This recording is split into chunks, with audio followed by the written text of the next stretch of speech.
चलिए स्टूडेंट्स, आज हम स्टार्ट करेंगे इनवर्स ऑफ अ मैट्रिक्स।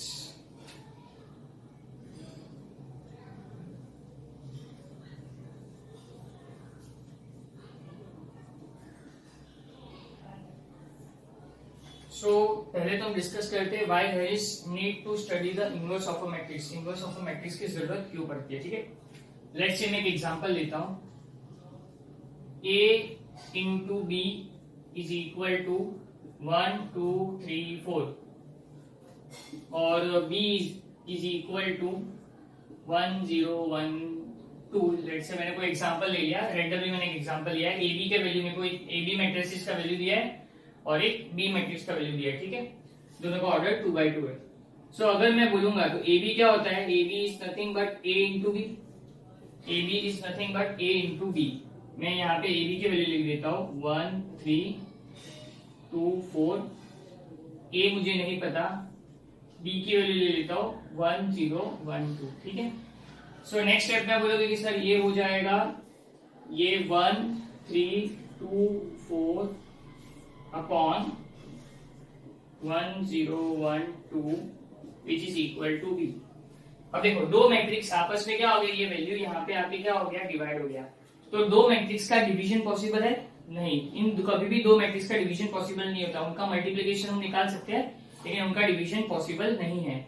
सो मुझे अगर कोई a b is equal to a into B लेता होता तो मुझे किसी पर्टिकुलर मैट्रिक्स का वैल्यू फाइंड करना है तो मुझे विद द हेल्प ऑफ मैं इनवर्स फाइंड कर सकता हूँ। लेट्स से उसको किस तरह से कर सकता हूँ मैं देखो आपको बताता हूँ। इसमें भी डस्टर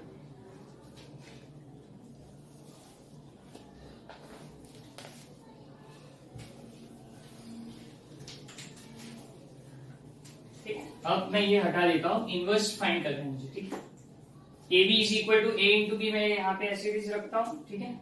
अगर मैं यहाँ पे देखूंगा तो मैं लिखता हूँ multiply both the sides by B inverse. मैंने बी इनवर्स से दोनों साइड मल्टीप्लाई कर दिया तो ये क्या हो जाएगा, A B multiply by B inverse is equal to A into B multiply by B inverse. इस तरह से कर दिया मैंने, दोनों बाजू बी इनवर्स से मल्टीप्लाई कर दिया, ठीक है। अगर मैं ये लिखूंगा तो ये तो ऐसे ही रहेगा, A B multiply by B inverse. ये क्या हो जाएगा, बी इंटू बी इनवर्स क्या होता है, B into B inverse is I. B into B inverse होता है आई। किसी भी मैट्रिक्स को उसके इनवर्स से मल्टीप्लाई करोगे तो आपको आंसर क्या मिलेगा, आइडेंटिटी मैट्रिक्स। क्यों, क्योंकि उनको डिवाइड करके आंसर आता है 1 और 1 मतलब मैं आइडेंटिटी मैट्रिक्स लिख सकता हूं। तो ए बी इंटू एक सेकेंड,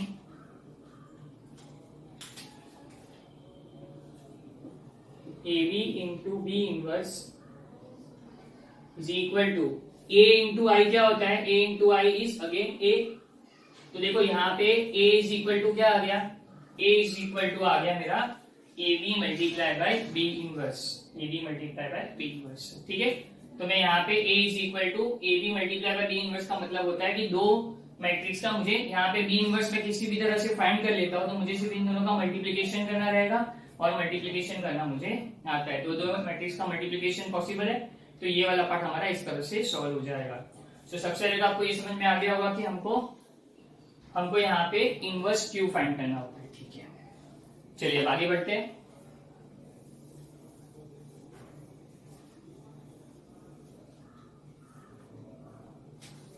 अब हम देखते हैं methods to find. There are two methods to find there are two methods to find the inverse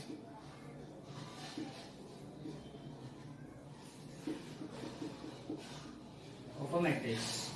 There are two methods to find the inverse of a matrix. First one is elementary transformation method और elementary transformation method, that is row and column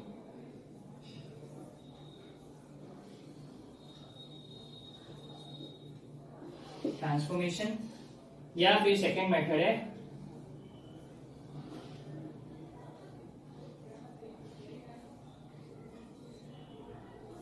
adjoint method या फिर second method है हमारा adjoint method. यहां तक आप देख सकते हैं there are two methods to find the inverse of a matrix.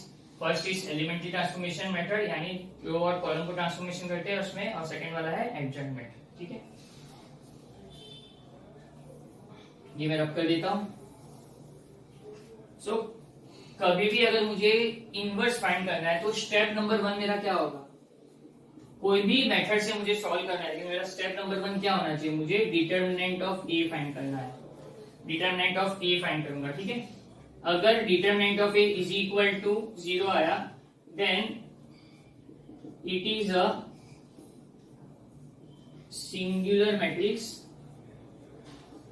Hence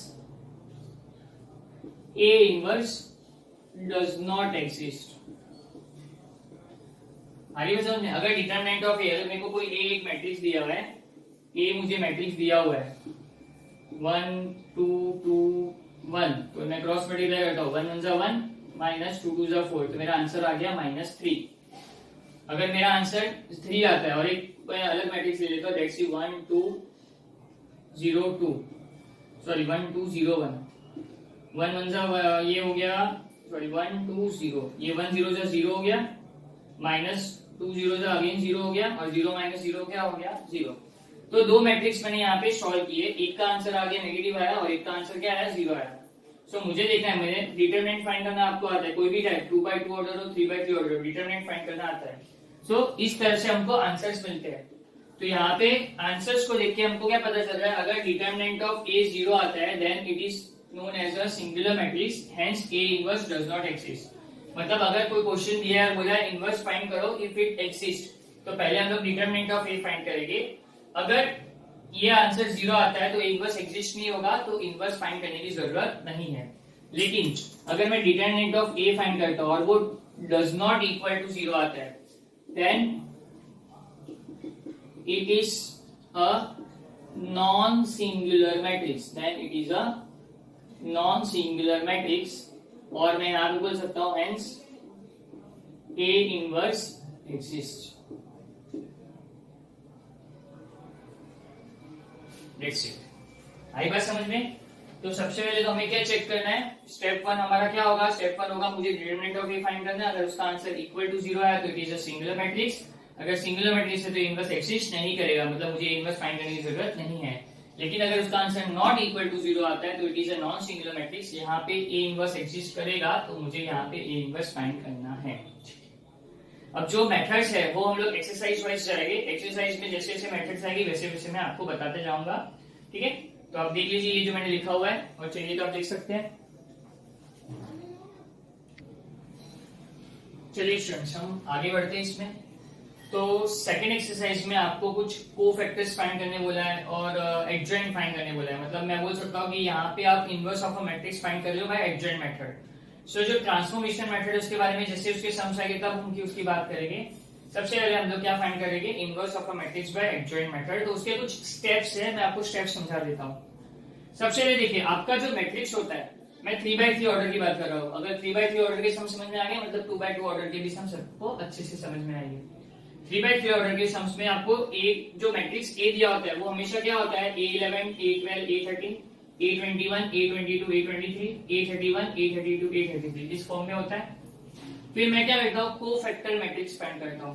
cofactor matrix क्या होता है? कैपिटल A11 होता है, A12, A13, A21, A22, A23, A31, A32 और A33।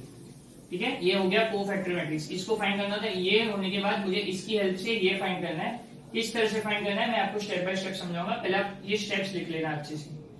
सबसे पहले मुझे ए के हेल्प से कोफैक्टर मैट्रिक्स फाइंड करना है। कोफैक्टर मैट्रिक्स मिलने के बाद मुझे एडजॉइंट ए फाइंड करना है। एडजॉइंट ए क्या होता है? ये जो मुझे कोफैक्टर मैट्रिक्स मिला ना, उसका होता है ट्रांसपोज। कोफैक्टर मैट्रिक्स का एडजॉइंट, कोफैक्टर मैट्रिक्स से एडजॉइंट ए कैसे फाइंड करते हैं? इसका ट्रांसपोज कर दो। ट्रांसपोज कर दो मतलब सारे रो को कॉलम्स को, रो से कॉलम्स को इंटरचेंज कर दो। मतलब ये जो फर्स्ट रो है ये इसका फर्स्ट कॉलम हो जाएगा, ये इसका जो सेकंड रो है ये इसका सेकंड कॉलम हो जाएगा, ये इसका जो थर्ड है ये थर्ड कॉलम हो जाएगा। तो इससे मुझे मिल जाएगा एडजॉइंट ए। फिर ए इनवर्स का फॉर्मूला क्या होता है? By adjoint method A inverse का फॉर्मूला होता है A inverse is equal to 1 upon determinant of A. Determinant of A आपको फाइंड करना अच्छे से आता है। A inverse is equal to 1 upon determinant of A multiply by adjoint A, मतलब एडजॉइंट ए हमने यहाँ से मिल गया और डिटरमिनेंट ए हमने फाइंड कर दिया। तो ये 1, 2 और ये 3 स्टेप्स आपके मेन है। आप ये पूरा प्रॉपरली लिख लीजिए, जैसे जैसे समझाएंगे आपको अच्छे से समझ में आएगा। ठीक है, तो ये वाला पार्ट में यहाँ पे रब कर देता हूँ। ठीक है, अब देख लीजिए एक बार, फिर मैं रब करता हूँ।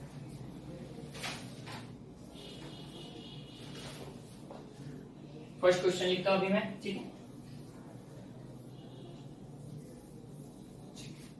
स्टेप बाय स्टेप मैं आपको बता रहा हूँ कैसे होता है सब। फर्स्ट सम में मुझे दिया है -1, 2, -3 एंड 4। ठीक है, अब मुझे बोला find the cofactors of the elements of the matrix. Cofactors find करने हैं। ठीक है, कोफैक्टर्स किस तरह से फाइंड करते हैं, मुझे कोफैक्टर मैट्रिक्स फाइंड करना है अल्टीमेटली मैं बोलता हूँ। तो सबसे पहले तो क्या होता है, let A is equal to, मुझे इस मैट्रिक्स को कुछ नाम देना है, तो मैंने ले लिया ए इज इक्वल टू -1, -3, 2 और 4। मैंने इस मैट्रिक्स को कुछ नाम दे दिया। ठीक है, अब ये जो मैट्रिक्स है ये किस फॉर्म में मैं आपको यहाँ पे लिख देता हूँ, ये आपको लिखना नहीं है, ये आपको सिर्फ ध्यान रखना है। A11, A12, A21, A22 मैंने यहाँ पे बता दिया कि मैट्रिक्स इसमें है, किस फॉर्म में, A11, A12, A21, A22। ठीक है, मुझे A दिया हुआ है, मुझे A11 देखो, A11 मुझे पता है, A11 इज -1। कंपेयर करो यहाँ पे और यहाँ पे देखिए, कंपेयर करो। A11 -1 है, 3 स्टेप में करना है मुझे। A11 अगर -1 है तो M11 फाइंड करूंगा। M11 मतलब क्या हो गया, M मतलब क्या हो गया, माइनर ऑफ एन एलिमेंट। ठीक है, A11 -1 है तो M11 फाइंड करो। M11 मतलब पहले A दिया होगा, मुझे इसका माइनर फाइंड करना है, माइनर ऑफ एन एलिमेंट। ठीक है, ये M11 क्या होता है, M11 मतलब A11 कहाँ पे आ रहा है, जिस लाइन में A11 है ना, इसको और इसको कट कर दो, ये और ये जहां पे भी A11 आ रहा है वो रो और वो कॉलम को स्ट्राइक कर दो, तो आपको क्या मिलेगा, A22। A22 मिला मतलब 4th एलिमेंट मिला, ये 4th एलिमेंट है, मतलब M11 हो जाएगा 4। समझ में आया? मैंने क्या किया, जैसे मैंने यहाँ पे और यहाँ पे स्ट्राइक किया, वैसे मैं यहाँ पे और यहाँ पे स्ट्राइक करता हूँ, तो मुझे क्या बचेगा, सिर्फ 4 बचेगा। ध्यान से देखो, इसको और इसको स्ट्राइक कर दो तो M11 बच गया 4। अब कैपिटल A11, आपको पता है मैंने बताया था कोफैक्टर मैट्रिक्स किस फॉर्म में होता है, कोफैक्टर मैट्रिक्स होता है A11, A12, A21, A22, 2 by 2 order होगा तो इस फॉर्म में होता है। ठीक है, तो इसके लिए मुझे A11 फाइंड करना है ताकि मैं A11, A12, A21 और A22 की वैल्यू सब्स्टिट्यूट कर सकूं। सो A11, ये स्मॉल A11 आपको क्वेश्चन में दिया था। माइनर ऑफ एन एलिमेंट किस तरह फाइंड करना है, मुझे A11 जहां पे भी होगा उसके एलिमेंट्स को स्ट्राइक कर दो। ये लाइन में है, ये लाइन को स्ट्राइक कर दिया A11, ये लाइन में भी A11 डाला है, इसको भी स्ट्राइक कर दो, तो क्या बचा, सिर्फ 4 बचा। मैंने 4 लिख दिया। तो A11, अब ये जो A11 होता है इसका एक फॉर्मूला है, ये A11 फाइंड करने का एक फॉर्मूला है, और एक तो डायरेक्ट लिखने के लिए भी एक तरीका मैं आपको बताता हूँ। देखो, Aij is equal to -1 raise to I plus j into Mij। बहुत सिंपल फॉर्मूला है, Aij is equal to -1 raise to I plus j into Mij। इस तरह से लिख देता हूँ। सो -1 तो फिक्स है फॉर्मूला का, -1 फिक्स है। I प्लस जे मतलब यहाँ पे ये जो है I प्लस जे मतलब मैं बोल सकता हूँ I 1 है और J भी 1 है, A11 है तो I और J क्या हो गया, दोनों 1 हो गया, 1 प्लस 1 हो गया। -1 रेज टू I प्लस जे मतलब 1 प्लस 1 इंटू Mij। Mij का आंसर मुझे पता है 4, Mij का आंसर है 4। तो मैं यहाँ पे अगर लिखूंगा तो A11 क्या हो जाएगा, -1 का स्क्वायर इंटू 4, -1 का स्क्वायर इंटू 4, -1 का स्क्वायर 1 होता है इंटू 4, तो 1 इंटू 4 होता है 4, मतलब मैंने यहाँ पे लिख दिया 4। ठीक है, यहाँ तक आपको समझ में आया A11 किस तरह फाइंड किया। ये स्मॉल A11 क्वेश्चन में दिया था, इसकी हेल्प से मैंने ये फाइंड किया और इसकी हेल्प से मैंने ये फाइंड किया। अब आप बोलोगे सर ये फॉर्मूला हमको नहीं आया या आपको कोई डायरेक्ट स्टेप करना है, कुछ शॉर्टकट बताइए। तो देखो शॉर्टकट क्या होगा, ये जो Aij है कैपिटल, ये दोनों नंबर्स क्या है, 1 और 1, इनका सम करो। अगर इनका सम इवन नंबर आता है तो ये आंसर क्या हो जाएगा, एज इट इज रिपीट हो जाएगा। सुनो ध्यान से, अगर इसका सम इवन नंबर आता है तो ये आंसर रिपीट हो जाएगा एज इट इज, लेकिन अगर इसका सम ऑड नंबर आता है तो ये आंसर रिपीट तो होगा लेकिन उसकी साइन चेंज हो जाएगी। लेट्स से अगर ये पॉजिटिव है तो नेगेटिव हो जाएगा, अगर ये नेगेटिव है तो पॉजिटिव हो जाएगा। ध्यान से सुनिए, ए 11 है और 1 + 1 2 होता है, तो उसका सम इवन नंबर आ रहा है, इवन नंबर में एज इट इज लिख दो। अगर ये ए 12 होता तो 1 + 2 क्या होता है 3, सम क्या आ रहा है ऑड नंबर आ रहा है ना, तो ये क्या होता, इनकी ये नंबर एज इट इज इधर आता और इनकी साइन चेंज हो जाती। ठीक, अगर अभी भी नहीं समझ में आया तो मैं A12 फाइंड कर रहा हूं, अच्छे से देखो। पहले मैं स्मॉल A12 लिखता हूं, स्मॉल A12 आप देख सकते हो सेकंड वाला, ये वाला पार्ट A12 है, ये वाला पार्ट A12 है, मैंने A12 है 2। M12 माइनर किस तरह से फाइंड करते हैं, जिस लाइन में 2 आ रहा है उसको स्ट्राइक कर दो, मतलब मैंने ऐसे जाऊंगा तो मैंने ऐसे स्ट्राइक किया और ऐसे स्ट्राइक किया, समझ में आया। मैं यहाँ पे लिख देता हूँ, वापस आपको स्ट्राइक करके बताता हूँ। A11 A12 A21 A22, 12 इस रो में 12 ऐसे आ रहा है और इस कॉलम में A12 आ रहा है, तो मेरा आंसर क्या बचेगा A21, और A21 मतलब मैं बोल सकता हूँ यहाँ पे -3 है। आई बात समझ में। A21 मैंने इसको और इसको स्ट्राइक किया तो मेरा आंसर बचा M12 और M12 आ गया -3, मतलब मैंने इस रो में ऐसा और ऐसा स्ट्राइक कर दिया। ठीक है, जैसे यहाँ पे किया वैसे यहाँ पे स्ट्राइक कर दो और कंपेयर करोगे तो आपको मिल जाएगा M12 -3। फॉर्मूला से कैसे सॉल्व करते हो और इससे डायरेक्ट कैसे लाते हैं, दोनों मैं फिर से एक बार बता देता हूँ, अच्छे से देखो। Aij तो -1 रेज़ टू I + j, अभी I + j क्या है 1 + 2, Mij क्या है -3, तो ये हो जाएगा -1 raise to 3 into -3। Power odd होता है तो आंसर नेगेटिव ही होता है, 1 का क्यूब तो 1 हो गया और पावर ऑड है तो आंसर नेगेटिव हो गया, और इंटू -3, तो इसका फाइनल आंसर आ जाएगा 3। समझ में आया, मतलब मैं यहाँ पे लिख देता हूँ A12 3।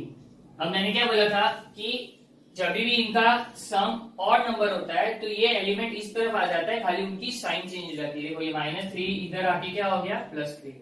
समझ में आ रहा है, ऑड नंबर होगा तो साइन चेंज करो, इवन नंबर होगा तो एज इट इज लिख दो, दैट्स इट। आई बात समझ में। अब मैंने A11 फाइंड किया, A12, अभी A21 लेता हूँ। A21 क्या दिया है, A21 ध्यान से देखो, कंपेयर करते जाओ साथ साथ में। A21 -3 है तो M21 क्या होगा, M21, ठीक है, मैं यहाँ पे फिर से लिख देता हूँ A11 A12 A21 A22। M21 क्या होता है, देखो माइनर कैसे फाइंड करते हैं, जहां पे भी 21 दिखेगा उसको स्ट्राइक कर दो। रो में 21 ऐसा है, कॉलम में 21 इस लाइन में, तो क्या बचा A12 बचा। अब इन दोनों को कंपेयर करोगे तो A12 क्या आ जाएगा 2, A12 आ गया 2। आगे बात समझ में, A12 आ गया 2, तो सॉरी A12 नहीं, यहाँ पे M21 क्या आ गया 2, M21 है A12 यानी यहाँ पे लिख दिया 2। ठीक है, ध्यान से समझा। अब यहाँ पे A21 क्या हो जाएगा, कैपिटल A21 क्या हो जाएगा। अब इसका सम क्या है, ऑड नंबर है, 2 + 1 = 3, तो ये 2 इधर आके क्या हो जाएगा -4। आई बात समझ में, यही नंबर की साइन चेंज कर दो, दैट्स इट। नंबर ऐसे ही रहेगा, सारी साइन चेंज कर दो। इज इट क्लियर, यहाँ पे आपको सब एकदम अच्छे से क्लियर है। अब हम फाइंड करेंगे A22 तो सॉल्व दिया हुआ है हमको, A22 मतलब लास्ट एलिमेंट 4, तो M22 क्या होगा, M22 मैं फिर से यहाँ पे समझा देता हूँ, A11 A12 A21 A22। जब मैं M22 फाइंड करूंगा तो जहां पे भी 22 दिखेगा स्ट्राइक करो, पहले रो में स्ट्राइक किया फिर कॉलम में स्ट्राइक किया तो बचेगा A11, ये स्मॉल A11, मतलब इन दोनों को कंपेयर करूंगा तो बचेगा ये फर्स्ट वाला एलिमेंट, तो ये लिख दिया मैंने -1। आई बात समझ में। अभी A22 कैपिटल A22 क्या होगा, A22 2 + 2 क्या होता है 4, आंसर इवन नंबर है, इनका सम इवन नंबर आ रहा है, तो ये आंसर एज इट इज लिख देना है। ठीक है, तो यहाँ पे मेरा कोफैक्टर मैट्रिक्स मैंने फाइंड कर दिया। कोफैक्टर मैट्रिक्स किस फॉर्म में होता है, इस फॉर्म में होता है। ये फॉर्मूला आप देख लेना, ये फॉर्मूला अच्छे से लिख लो साइड में, ठीक है। तो जब आप देखोगे तो ये फॉर्मूला लिख देना, ठीक है। सो बोल सकता हूं कोफैक्टर ए मैट्रिक्स क्या है, ए मैट्रिक्स है, तो कोफैक्टर ए क्या हो जाएगा, कैसे लिखते हैं, A11 A12 A21 A22। तो A11 क्या मिला है मुझे, सॉरी A11 इज 4, A12 क्या मिला मुझे 3, A21 is -2, A22 is cofactor matrix मिल गया। ठीक है, ये बात समझ में? कोफैक्टर्स फाइंड करना कोई दिक्कत नहीं था, यहाँ पे एकदम अच्छे से क्लियर है। आप बोलोगे सर आपने स्टार्टिंग में बोला था स्टेप 1 होता है डिटरमिनेंट फाइंड करना है, लेकिन डिटरमिनेंट कब फाइंड करना है? जब इनवर्स फाइंड करना होगा। इस समय सिर्फ कोफैक्टर फाइंड करने बोला था, तो मैंने डिटरमिनेंट फाइंड नहीं किया है। ठीक है, तो यहाँ पे मैंने कोफैक्टर एक फाइंड कर दिया। अच्छे से देख लो, फर्स्ट सम यहाँ पे कंप्लीट है। थोड़ा इसमें समझाने में टाइम गया क्योंकि फर्स्ट टाइम था, एक एक चीज डिटेल में समझाइए, लेकिन जैसे जैसे हम आगे बढ़ेंगे हम थोड़ा स्पीड भी पकड़ लेंगे। तो पहले ये अच्छे से समझ लो, इसके एक सम खुद से ट्राई करो। आप ये अच्छे से समझ लो, ये तो करो, साथ में सेकंड सम खुद से ट्राई करो, और उसके बाद मेरा वीडियो देखो तो और अच्छे से क्लियर होगा। कोई डाउट होगा तो क्लियर हो जाएगा। ठीक है, तो मैं ये वाला पार्ट रब कर देता हूँ। ठीक है, नेक्स्ट क्वेश्चन दिया हुआ है यहाँ पे।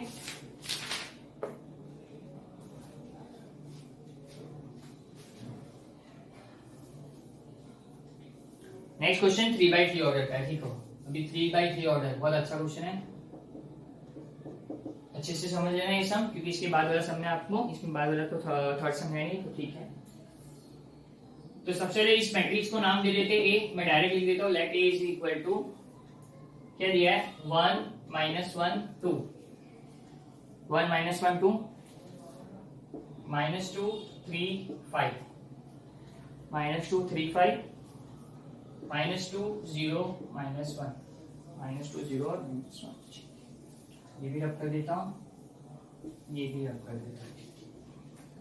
मतलब मैं आपको अभी समझा रहा हूँ हर एक चीज, अच्छे से देखो। इसको अगर मैं कंपेयर करूंगा तो ये इस फॉर्म में A11 A12 A13 A21 A22 A23 A31 A32 और A33 इस फॉर्म में है। ये ए वाला फॉर्म मैंने लिख दिया कि ओरिजिनल जो होता है वो इस फॉर्म में होता है। ठीक है, अब मुझे इसका भी कोफैक्टर फाइंड करना है, एडजॉइंट फाइंड करना, सिर्फ कोफैक्टर फाइंड करना है। तो स्टेप नंबर 1 क्या होता है? स्टेप नंबर 1 में लिखता हूं A11 लिख देता हूं। A11 क्या है? 1। A11 फाइंड, A11 है 1। M11 क्या होगा? M11 देखो, A11 कहां पे आ रहा है? इस लाइन में आ रहा है। मैंने पहले रो वाइज देखो, रो वाइज ऐसा आ रहा है, रो वाइज मैंने इसको स्ट्राइक कर दिया, कॉलम वाइज मैंने इसको स्ट्राइक कर दिया। समझ में आया बात? आ रही बात समझ में? जहां पे A11 आएगा उसको स्ट्राइक करो।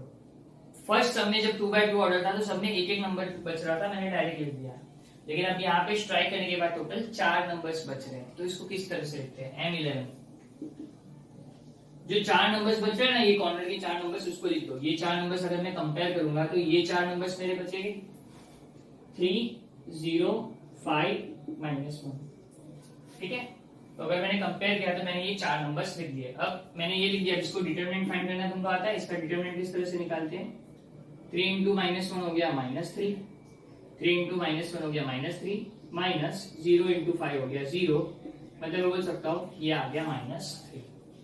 M11 मैंने फाइंड कर दिया -3। ये स्टेप समझ में आ गया अच्छे से। इसका डिटरमिनेंट फॉर्म लिखा और इसको फिर मैंने सॉल्व कर दिया। ठीक है, अब मैं कैपिटल A11 किस तरह से फाइंड करते हैं? M11 को देखो, इसका जो सम है वो क्या है? इवन नंबर है, 1 + 1 2। जब इवन नंबर होता है तो जो M11 होता है वही A11 हो जाता है। मतलब ये जो आंसर आएगा उसको एज इट इज लिख दो। M11 का जो आंसर आएगा उसको एज इट इज लिख दो। क्यों? क्योंकि इसका सम इवन नंबर है। अगर इसका सम ऑड नंबर होता तो साइन चेंज करके लिखते। ठीक है, A11 M11 A capital A11 यहाँ पे समझ में आया। अब मैं A12 लिखता हूँ। A12 अगर कंपेयर करूंगा तो ये सेकंड वैल्यू है -1, तो हम लोग M12 फाइंड करेंगे। ठीक है, M12। अब मैं देखो वापस समझा देता हूँ किस तरह से करना है। मैं एक एक चीज आपको अच्छे से लिख के बता रहा हूँ, अच्छे से देखो। A11 A12 A13 A21 A22 A23 A31 A32 A33। सो ये तो मैं -3 देता हूँ। ठीक है, अब M12 फाइंड करना है। M12 के लिए कहाँ पे A12 होगा ना, M12 फाइंड करने जहां पे भी A12 है उसको स्ट्राइक करना है। अगली बात समझ में, पहले रो वाइज स्ट्राइक करते हैं। इस रो में A12 आ रहा है और इस कॉलम में A12 आ रहा है, तो अगेन 4 नंबर्स बच गए। वो 4 नंबर्स कंपेयर करके लिखते हैं। पहले तो ये 2 है, तो कंपेयर करूंगा तो ये 2 नंबर्स आ गए -2 और -2। ठीक है, फिर यहाँ पे 2 नंबर्स है तो ये हो गया 5 और -1, ये लिख दिया। अब मैं इसका डिटरमिनेंट निकाल देता हूँ। डिटरमिनेंट किस तरह से निकालेंगे, क्रॉस मल्टीप्लाई, -2 इंटू -1 हो गया, -5 इंटू -2 हो गया, -2 इंटू -1 हो गया, -5 इंटू -2, ये हो जाएगा माइनस माइनस प्लस, ये माइनस माइनस प्लस हो गया 2, और ये भी माइनस माइनस प्लस हो गया 5, 5 2 जा 10, सॉरी ये माइनस माइनस प्लस और ये 2 5 जा 10, तो मैं बोल सकता हूँ इसका आंसर आ गया 10 + 2 12, M12 का आंसर आ गया 12, M12 का आंसर आ गया 12। तो अब मैं A12 फाइंड करता हूँ। A12 किस तरह से फाइंड होगा, A12 मतलब क्या हो गया, चेक करो, टोटल क्या है, इनका सम क्या है 3 is a odd number, odd number होगा तो खाली साइन चेंज हो जाएगी, +12 हो जाएगा -12, दैट्स इट। हरी बात समझ में, अब अच्छे से देख लो ये स्टेप, यहाँ पे पूरा अच्छे से देख लो, फिर मैं रब करके थर्ड पार्ट करता हूँ।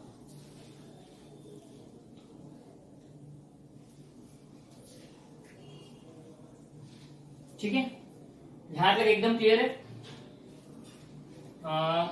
अब मैं ये फर्स्ट और सेकंड पार्ट हटा देता हूँ, सिर्फ ये A का आंसर मैं इस तरफ लिख देता हूँ। A11 मुझे मिला है -3, A12 मुझे मिला है -12, ये मैंने रब कर दिया। अब नेक्स्ट A13 फाइंड करता हूँ। A13 स्मॉल A13 मतलब क्या हो गया, थर्ड वाली वैल्यू है 2, A13 लिख दिया। अब हम M13 लिखेंगे, M13 के लिए स्ट्राइक करना पड़ेगा हमको, ठीक है, इस तरफ स्ट्राइक कर देता हूँ। क्या क्या लिया है देखो values, A11 A12 A13 A21 A22 A23 और A31 A32 A33, इस तरह दिया हुआ है। अब मुझे किसको स्ट्राइक करना है, 13 वाले पार्ट को स्ट्राइक करना है। 13 वाला पार्ट पहले मैं रो वाइज स्ट्राइक कर देता हूँ, इस रो में 13 आ रहा है और इस कॉलम में 13 आ रहा है, ठीक है, पहले रो वाइज फिर कॉलम वाइज मैंने स्ट्राइक कर दिया इसको, ठीक है। अब बचा क्या, 1 2 3 4, तो कंपेयर करूंगा तो 1 2 3 4 ये वैल्यू बची, -2 3 -2 0। अब इसको क्रॉस मल्टीप्लाई करता हूं तो इसका डिटरमिनेंट निकाल देता हूं, मतलब ये हो गया -2 इंटू 0 -3 इंटू -2, -2 इंटू 0 -3 इंटू -2, तो ये हो गया 0 multiply by anything 0, minus minus plus 3 2 जा 6, तो इसका आंसर आ गया 6। अब मैं A13 फाइंड करना है। A13 इसका सम क्या है, इन दोनों का सम है इवन नंबर में आंसर एज इट इज दिखता है, इवन नंबर में आंसर एज इट इज दिखता है, ठीक है। मैं अभी फॉर्मूला लिख के पूरा डिटेल में नहीं कर रहा, मैंने इसका शॉर्टकट बता दिया है, फॉर्मूला लिख के आपको समझ में आ जाएगा फॉर्मूला से भी। तो A13 हो गया 6, तो मैं इस तरफ लिख देता हूँ A13 is equal to 6, A13 find कर दिया। अब हम फाइंड करेंगे A21 स्टेप बाय स्टेप, पहले A11 फिर A12 फिर A13, अब A21 किस तरह से करते हैं। A21 मतलब क्या हो गया, -2, जो भी मैं इधर लिख रहा हूँ वहां से कंपेयर करके आप समझ सकते हो। M21 फाइंड करना है मुझे, किस तरह से फाइंड करेंगे M21,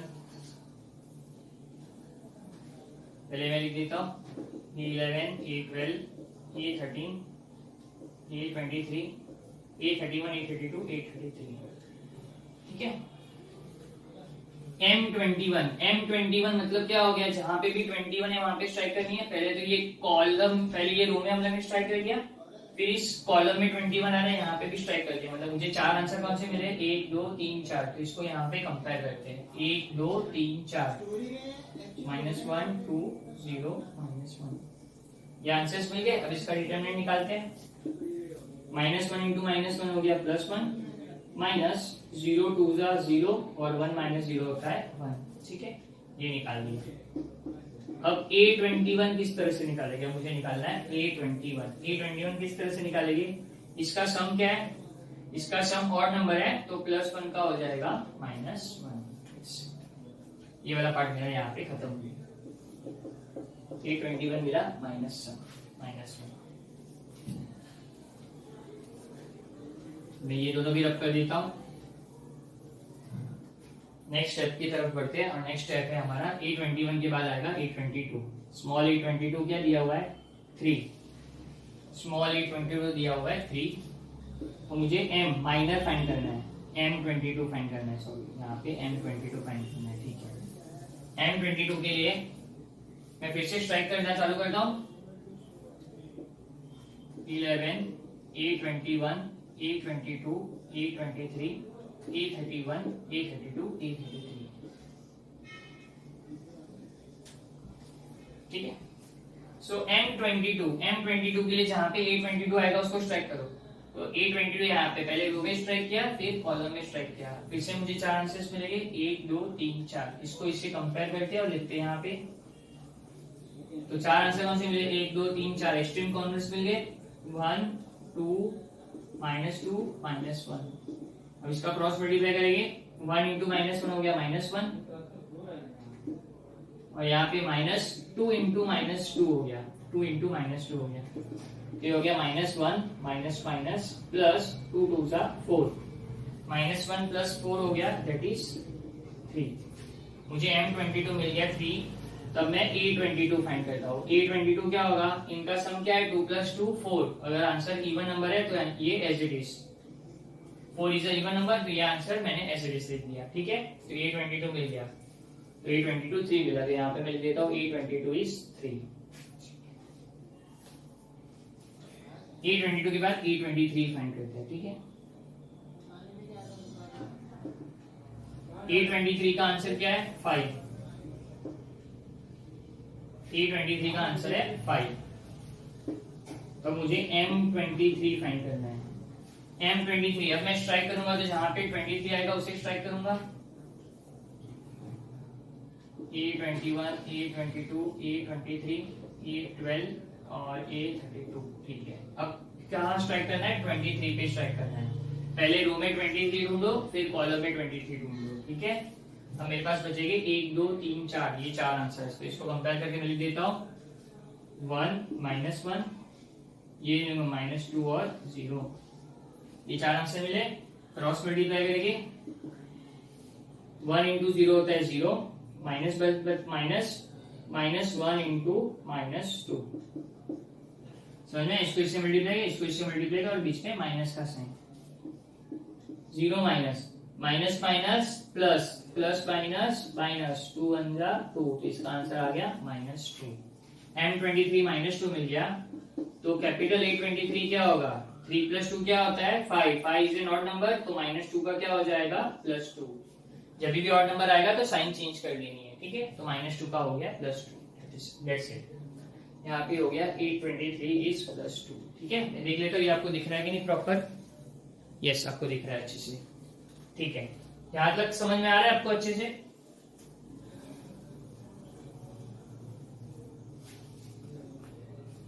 अब A31 फाइंड करना है। A31 किस तरह से फाइंड करेंगे,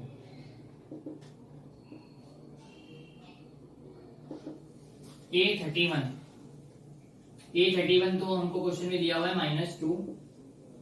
अब मुझे M31 फाइंड करना है। तो M31 मतलब जहां पे भी 31 आएगा वहां पे स्ट्राइक कर देनी है। A11 A12 A31 A21 A22 A23 A33 find करना है मुझे 31। तो 31 के रो में 31 इधर है, कॉलम में 31 इधर है, तो मेरे पास 4 आंसर बचेंगे, मतलब 1 2 3 4, ये 4 आंसर बचे। चलिए स्टूडेंट्स, यहाँ पे हमारा A23 हो गया था, अब हम A31 फाइंड करेंगे। A31 है -2, A31 है -2, ठीक है। अब M31 फाइंड करेंगे। M31 के लिए मुझे यहाँ पे रो में M31 इधर है, कॉलम में M31 इधर है, मैंने स्ट्राइक कर दिया। मुझे यहाँ पे 4 वैल्यूज मिल गई। 4 वैल्यूज कौन सी मिली है, लिख सकते हैं, -1 3 2 और 5, ये 4 वैल्यूज मिल गई। अब मुझे इसका डिटरमिनेंट निकालना है। -1 इंटू 5 -5 माइनस 3 2 जा 6, 3 2 जा 6, -1 3 2 और 5, तो इसका आंसर मुझे क्या मिल जाएगा, -5 -6, दैट इज -11। 3 2 जा -6 -5 और -6 क्या हो जाएगा, -11। तो मैं बोल सकता हूँ A31 क्या हो जाएगा, इसका सम क्या है, इसका सम इज इवन नंबर, तो -11 का -11 ही रहेगा। यहाँ पे मैंने A31 फाइंड कर दिया, -11, ठीक है। आ रही बात समझ में? यहाँ तक हमारा क्लियर हो चुका है -11। अभी हम फाइंड करेंगे A32। A32 क्या है यहाँ पे 0, तो M32 क्या होगा? M32 होगा इसका determinant A11, A21, A31, A32, A33। मुझे M32 फाइंड करना है, तो A32 पे स्ट्राइक कर दो। M32 मतलब मेरे पास 4 आंसर कौन से बचे? ये 4 आंसर बचे, तो मैं इसको कंपेयर करके यहां से आंसर लिख देता हूं 1 -2 2 और 5। जब मैं इसको सॉल्व करता हूं 5 1 जा 5 हो गया, माइनस माइनस प्लस हो गया, 2 2 जा 4 हो गया। ठीक है, मैंने डायरेक्ट लिख दिया, तो मैं इसका आंसर लिख देता हूं 9। क्रॉस मल्टीप्लाई करना, डिटरमिनेंट फाइंड करना आता है, तो मैंने डायरेक्ट आंसर लिख दिया 9। तो मैं अभी कैपिटल A32 लिखूंगा। कैपिटल A32 क्या लिखूंगा मैं? कैपिटल A32 का आंसर आएगा मेरा 3 + 2 = 5। ऑड नंबर आ रहा है, तो इसका आंसर आ जाएगा -9। ठीक है, अब A33 फाइंड करता हूँ। A33 क्या है? -1 है, तो पहले M33 मतलब माइनर फाइंड करना है।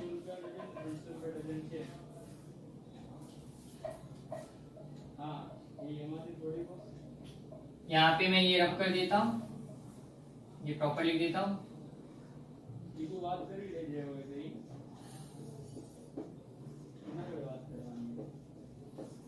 ठीक है, M33 मतलब पहले ये रो में स्ट्राइक कर दो, फिर ये कॉलम में स्ट्राइक कर दो। तो मेरे पास अगेन 4 आंसर्स बचेंगे, उसको कंपेयर करके मैं लिख देता हूँ यहाँ पे 1 -2 -1 और 3। ये 4 आंसर बचे। क्रॉस मल्टीप्लाई हो जाएगा, 3 1 जा 3। अब ये माइनस -1 इंटू -2 हो गया, 3 1 जा 3, -1 into -2, minus minus plus, plus minus minus, 2 1 जा 2, तो 3 - 2 क्या होता है? 1। तो A33 क्या हो जाएगा? A33 इसका सम क्या है? 3 + 3 6। इवन नंबर है तो माइनस ये +1 एज इट इज रहेगा, इवन नंबर में एज इट इज आते हैं आंसर। इसका आंसर आ गया A33 = पहले A32 लिख देता हूँ, A32 -9 और A33 = 1। ठीक है, यहाँ पे मेरा सम खत्म हो जाता है। ठीक है, मैं इसको कोफैक्टर मैट्रिक्स, इसको मैं मैट्रिक्स फॉर्म में लिख देता हूँ। पूछा नहीं है क्वेश्चन में मैट्रिक्स फॉर्म में लिखने को, लेकिन मैंने दोनों सम में मैट्रिक्स फॉर्म में लिख दिया है। क्वेश्चन में कहीं पे नहीं बोला कि मैट्रिक्स फॉर्म में लिखो, मैंने फिर भी लिखा हुआ है ताकि आपको समझ में आ जाए मैट्रिक्स फॉर्म में किस तरह लिखते हैं। A11 A12 A13 -3 -12 6, A21 A22 A23 -1 3 2, 31 32 33, तो क्या हो जाएगा? -11 -9 और -1। ठीक है, ये हो गया मैट्रिक्स फॉर्म। आपको यहाँ पे सिर्फ क्वेश्चन में कोफैक्टर्स फाइंड करने थे, मतलब मुझे सिर्फ इतना लिख के छोड़ देना था। मैंने जैसे जैसे फाइंड किया मेरे आंसर्स आ गए, मेरा सम खत्म हो जाता है। मैट्रिक्स फॉर्म में लिखना जरूरी नहीं था। यहाँ पे क्वेश्चन में सिर्फ कोफैक्टर्स फाइंड करने मिला था, मैंने कोफैक्टर्स फाइंड कर दिए, ये लिखना जरूरी नहीं था। अब इसके बाद वाला क्वेश्चन देखिए। ठीक है, ये आपको मैंने एकदम स्लोली समझाया। अब ये आपको दोनों सम प्रैक्टिस करना है, और इसके बाद में जो है find the matrix of the cofactors, matrix of the cofactors find करना है। इसका मतलब क्या करना है? सेम मेथड आपको सम सॉल्व करना है। सेकंड पार्ट में 2 सम है, उसको आपको सेम मेथड से सॉल्व करना है और लास्ट में कोफैक्टर फॉर्म में लिख देना है। बस समझ में आ रहा है दोनों में फर्क क्या है? प्रीवियस सम में हमको सिर्फ कोफैक्टर्स फाइंड करने थे, उसको मैट्रिक्स फॉर्म में नहीं लिखना है। इस सम में जो भी कोफैक्टर्स मिले उसको मैट्रिक्स फॉर्म में लिखना है। मैंने आपको पहले से मैट्रिक्स फॉर्म में लिख के समझा दिया है, तो आपको सिर्फ पूरा सॉल्व करना है, बस दैट्स इट। बार बार आपको फिर मेरे को सेकंड सम में वापस करना ना पड़े, वो आपका होमवर्क हो जाए, इसके लिए मैंने पहले ही मैट्रिक्स फॉर्म आपको बता दिया है। ठीक है, तो ये आपका सॉल्व करना रहेगा, इसको सिर्फ मैट्रिक्स फॉर्म में लिख दीजिए। सेकंड के दोनों सम आपके होमवर्क रहेंगे, और जो थर्ड वाला सम है हम लोग नेक्स्ट लेक्चर में डिस्कस करेंगे। एडजॉइंट फाइंड करना है, फाइंड द एडजॉइंट और इनवर्स जो है वो हम लोग नेक्स्ट लेक्चर में डिस्कस करेंगे। ठीक है, तो आज का लेक्चर में यहाँ पे ही वाइंड अप कर देता हूँ।